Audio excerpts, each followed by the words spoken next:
প্রাণান্তকর প্রচেষ্টা চালিয়ে যাচ্ছেন আমাদের সর্বদম শ্রদ্ধেয় বিশিষ্ট আলেম দ্বীন জনাব হযরত আল্লাহ হযরত মাওলানা আবু তাহের জিহাদি সাহেব আতাল্লাহু উমরাহু বারাকাল্লাহু ফি হায়াতি। আমরা সবাই বলি আমিন।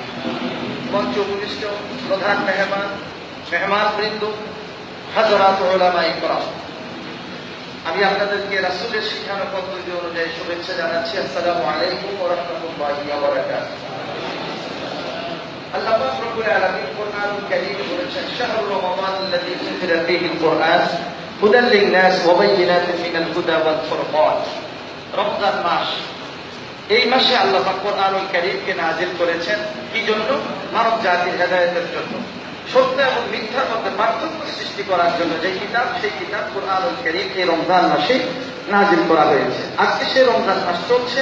সেই রমজান মাসে আজকে মুসলিম উম্মাহকে ঐক্য করার জন্য, সন্ত্রাসের বিরুদ্ধে, দুর্নীতির বিরুদ্ধে, জঙ্গিবাদের বিরুদ্ধে মানব জাতিকে সচেতন করার জন্য আজকের এই আয়োজন করা হয়েছে।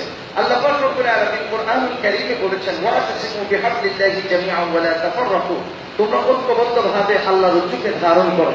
আমি স্টেজে বসে এতক্ষণ পর্যন্ত খুব মনোযোগ সহকারে খেয়াল করছি, এক একজনের পরিচয়ের সাথে এক একটা ইসলামী সংগঠন সম্পৃক্ত।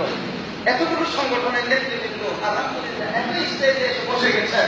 আমার বিশ্বাস আমাদের এই বাংলার জমিনের রেভলিউশন ইসলামী বিপ্লব হবে হবে হবে ইনশাআল্লাহ।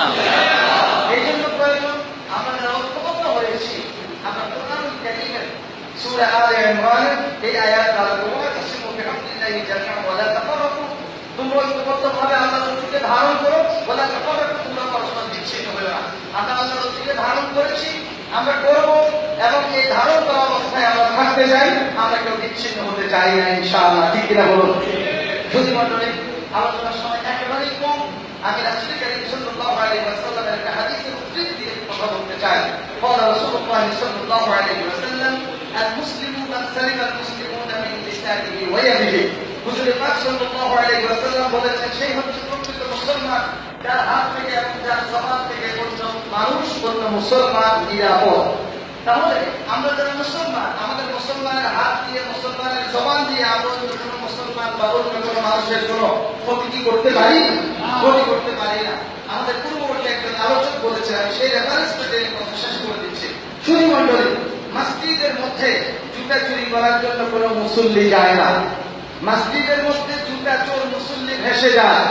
আজকে আমাদের ইসলামের মধ্যে কিছু জুতা চোর ঢুকে গেছে, যারা সন্ত্রাসের লেবাস ধারণ করে আমাদের মুসলিম উম্মাহকে, ইসলামকে কলুষিত করার জন্য চেষ্টা করতে। ঠিক কিনা বলুন? কোন মাদ্রাসা, কোন মসজিদ, কোন দ্বীন, কোন ইসলামী শিক্ষা প্রতিষ্ঠান আজ পর্যন্ত কোন সন্ত্রাসের